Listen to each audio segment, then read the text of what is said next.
Hello guys, welcome you all. तो आज हम देखेंगे सीडीपी पार्ट।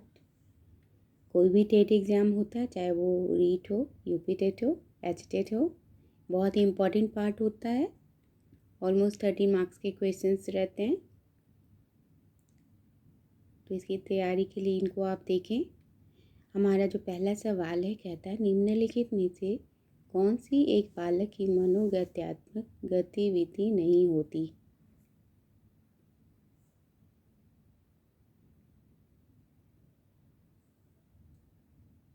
सोचना।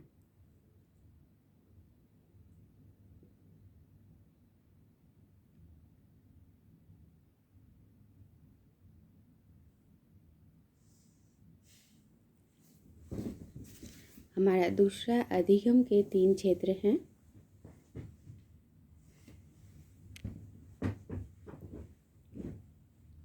संज्ञानात्मक, भावात्मक, मनचालक।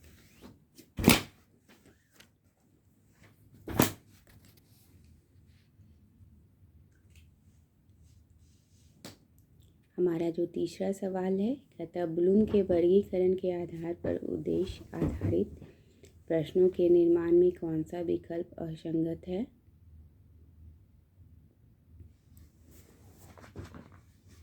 आत्मानुभूति।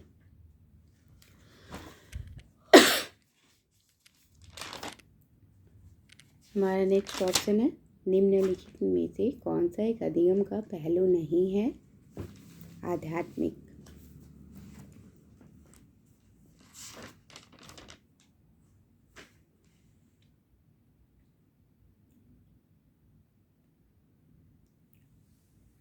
मोहन अपने सहपाठियों को पसंद नहीं करता है और उनके साथ अंतःक्रिया बातचीत भी नहीं करता है। वह हमेशा कक्षा में अकेला रहता है। उसे डैश क्षेत्र में प्रशिक्षण की आवश्यकता है। इसके ऑप्शंस हम देखते हैं।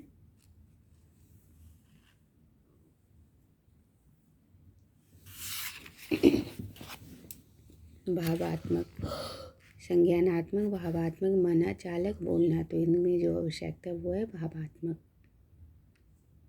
हमारा नेक्स्ट सवाल है एक विद्यार्थी अपने समकक्ष व्यक्तियों के समूह के प्रति आक्रामक व्यवहार करता है और इस विद्यालय के मानदंडों को नहीं मानता।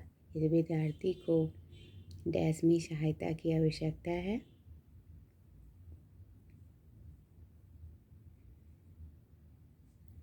भावात्मक क्षेत्र।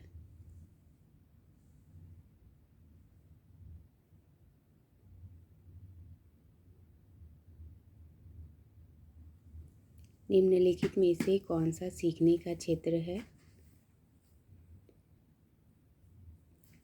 भावात्मक।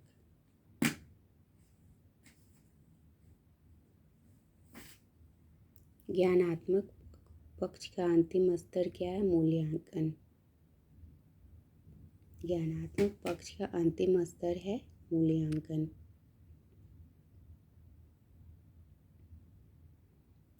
ब्लूम के अनुसार निम्न में ज्ञानात्मक पक्ष के उद्देश्यों का स्तर क्या नहीं है। अनुदेशन। ब्लूम के अनुसार निम्न में ज्ञानात्मक पक्ष के उद्देश्यों का स्तर क्या नहीं है। अनुदेशन। ब्लूम की टैक्सोनॉमी डैश की पदानुक्रमिक व्यवस्था है।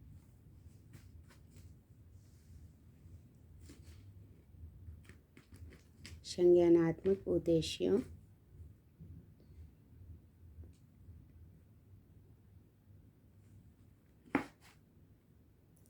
चिंतन और विश्लेषण करना अधिगम के डैश क्षेत्र से संबंधित है। संज्ञानात्मक। चिंतन और विश्लेषण करना अधिगम के डैश क्षेत्र से संबंधित है। संज्ञानात्मक।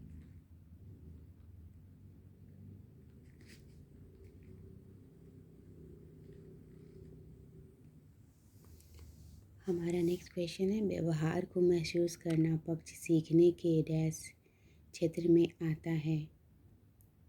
व्यवहार को महसूस करना पक्ष सीखने के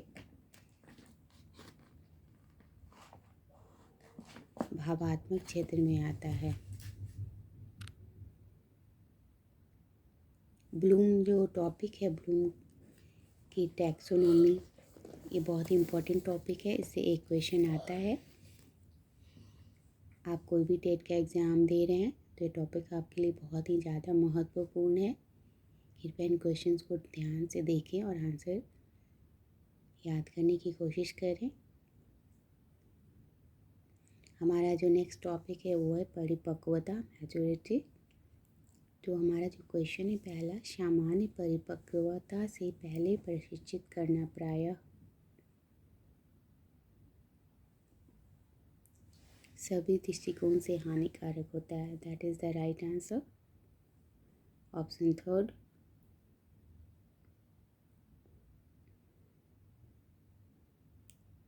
हमारा नेक्स्ट क्वेश्चन है, परिपक्वता का एक उदाहरण है कि जब बालक सीखता है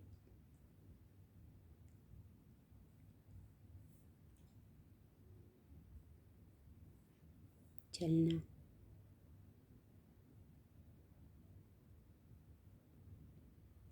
नेक्स्ट क्वेश्चन, विकास का वही संबंध परिपक्वता से है जो उद्दीपन का डैश से प्रतिक्रिया।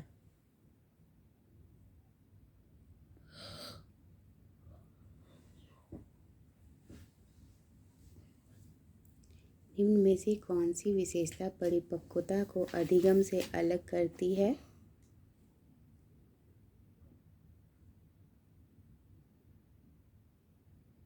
यह एक स्वाभाविक प्रक्रिया है।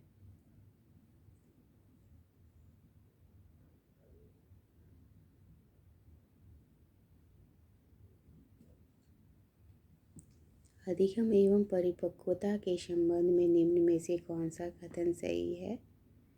अधिगम एवं परिपक्वता के संबंध में निम्न में से कौन सा कथन सही है?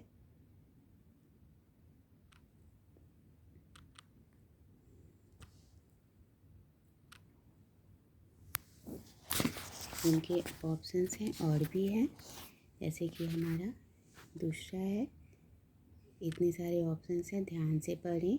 लेकिन जो हमारा पहला ऑप्शन है बिल्कुल सही है कि यदि मानव विकास केवल परिपक्वता से होता तो मनुष्य केवल न्यूनतम तक ही सीमित रह जाते। ये उत्तर है पहला और यही ऑप्शन में फर्स्ट में लिखा गया है।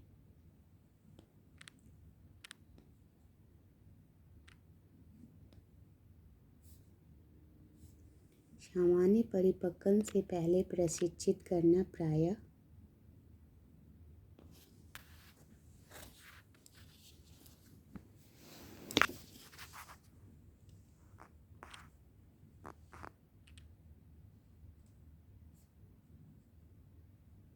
लाभकारी हो या हानिकारक, यह इस पर निर्भर करता है कि प्रशिक्षण में किस प्रकार की विधि का प्रयोग किया गया है।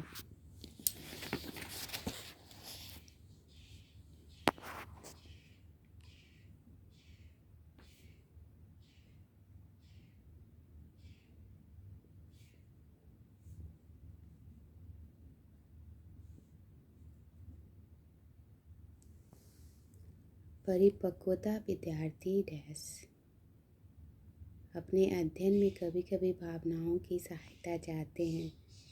परिपक्वता विद्यार्थी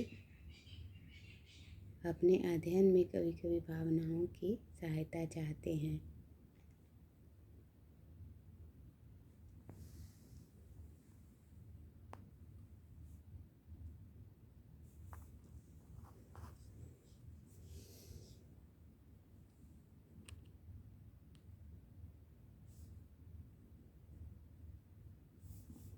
That's all for today. Thanks for watching.